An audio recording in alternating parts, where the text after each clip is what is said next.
Alhamdulillah, kita bersyukurkan dapat bersama pada malam ini untuk kita membicarakan sedikit tentang apa yang dikatakan sebagai fitnah akhir zaman.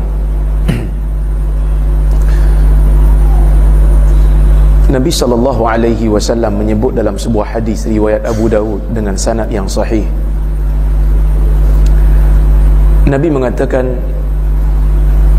innaha satakunu fitnatun al-muttaji' yakunul muttaji' khairan min al-qa'im khairan min al-qa'im khairan min al-jalis wal jalis khairan min al-qa'im wal qa'im khairan min as-sa'i.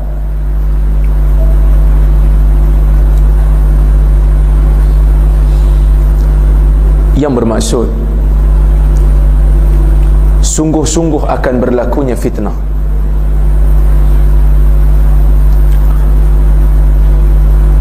Nabi kata pada kita, sungguh-sungguh akan berlakunya, akan turun fitnah,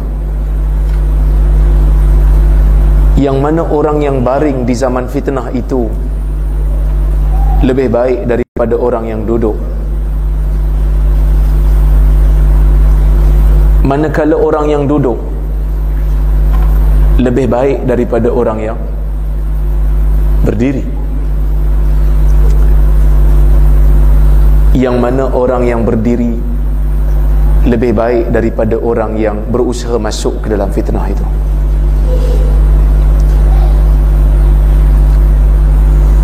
Maka Nabi memberikan cadangan, apabila berlaku fitnah ini,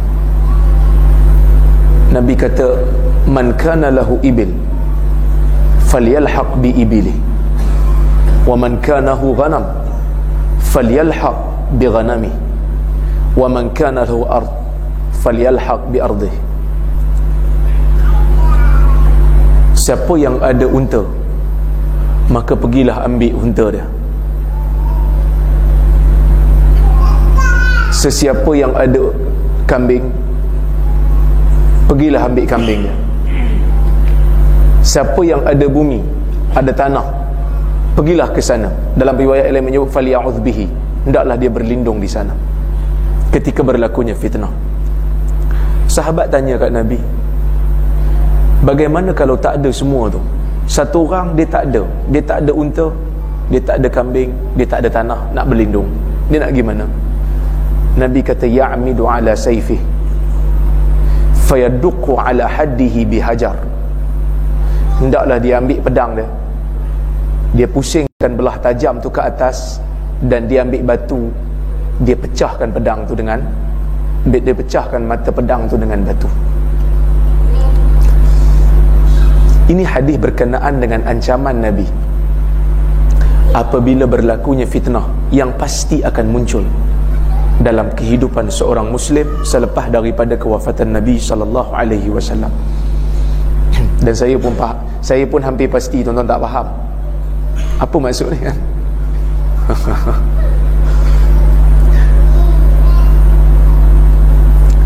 Pertama sekali, bila kita sebut dengan fitnah akhir zaman, saya tak boleh cakap kuat tuan-tuan, suara saya dah hampir-hampir kong dah bateri dia.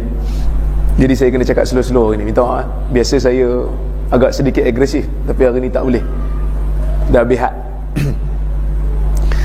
Bila kita cerita tentang fitnah akhir zaman, ayat Al-Quran juga mengisyaratkan tentang bahayanya fitnah. Seperti mana Allah Ta'ala menyebut dalam Quran, al-fitnatu asyaddu minal qatl, fitnah itu lebih dahsyat daripada membunuh. Maka sebahagian orang cuba untuk faham fitnah ini menuduh orang tanpa bukti. Sebenarnya ia adalah tafsiran yang salah. Di dalam Al-Quran, apabila dikatakan fitnah itu lebih dahsyat daripada membunuh, maksud dia ialah, dalam ayat itu sebenarnya bukan bermaksud tuduh orang, tetapi syirik. Yang mana syirik itu lebih dahsyat daripada membunuh.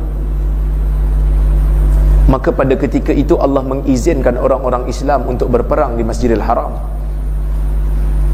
Perang itu tak baik, tetapi apabila dibiarkan tidak berperang, maka akan berlaku syirik.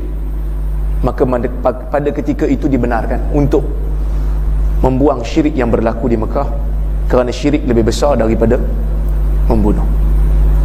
Baik, Ibn Qayyim dalam kitab dia Zadul Ma'ad memberikan beberapa makna bila disebut perkataan fitnah di dalam Al-Quran ataupun hadis. Di sana terdapat beberapa makna, tetapi yang kita nak ambil adalah salah satu daripada makna ini, iaitu hadis ini. Hadis ini yang mana Nabi kata, innaha satakunu fitnatun, sungguh-sungguh akan berlaku fitnah. Fitnah ni apa maksud dia? Fitnah ni adalah bala bencana yang mana dia akan berlaku di akhir zaman. Dia akan berlaku sebelum daripada kiamat. Sebab itu hadis tanda kiamat orang panggil hadis fitan, plural ataupun kata banyak daripada perkataan fitnah.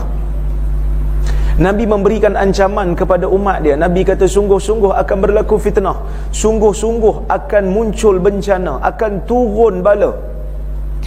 Yang mana bala ni bila turun, masyarakat awam, orang-orang awam, orang-orang Islam yang hidup di zaman itu, bila dia tengok bala ni, dia tak tahu mana satu yang betul, mana satu yang tak betul.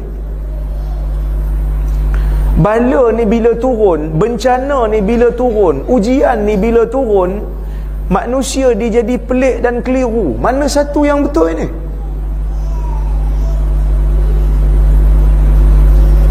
Maka akan berlaku pertarungan di antara beberapa puak. Masing-masing mendakwa mereka di pihak yang benar. Jadi orang awam jadi keliru. Selagi mana kita tak nampak kebenaran itu terzahir, maka Nabi memberikan pesanan. Nabi kata, yakunul muttaji' khairam minal jalis.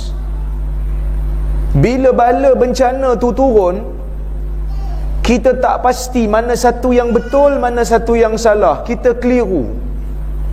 Nabi kata orang yang baring dalam zaman itu lebih baik daripada orang yang duduk.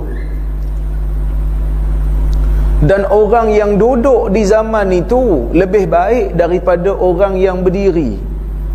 Dan orang yang berdiri di zaman itu lebih baik daripada orang yang masuk ke dalam fitnah.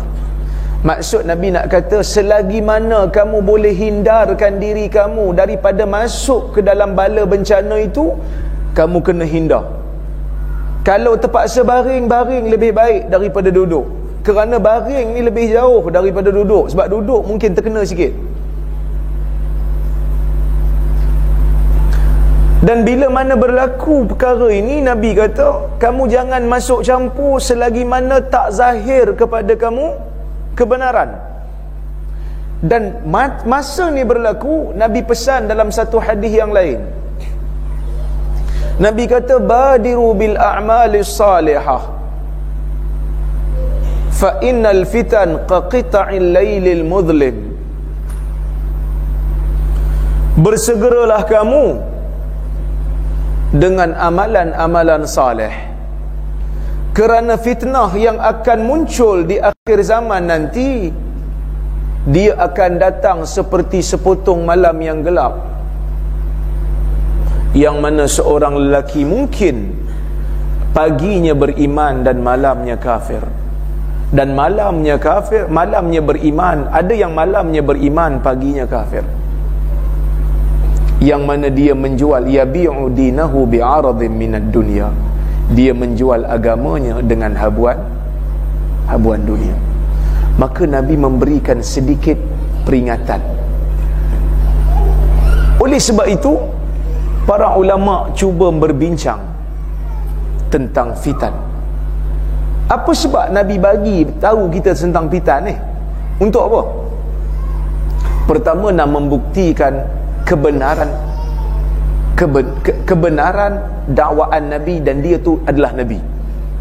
Kerana banyak hadis-hadis tentang akhir zaman yang kita tengok hari ni jadi sungguh dah.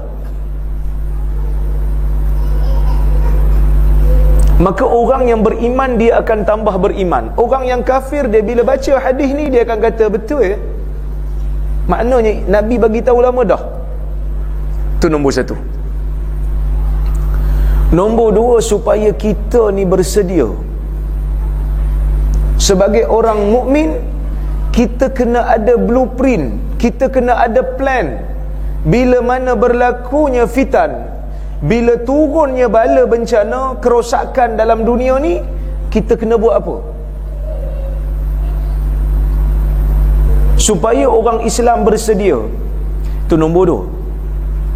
Nombor tiga, nak berikan kelebihan kepada sebahagian orang-orang Islam yang tak dapat hidup di zaman awal ketika mana Islam tengah kuat.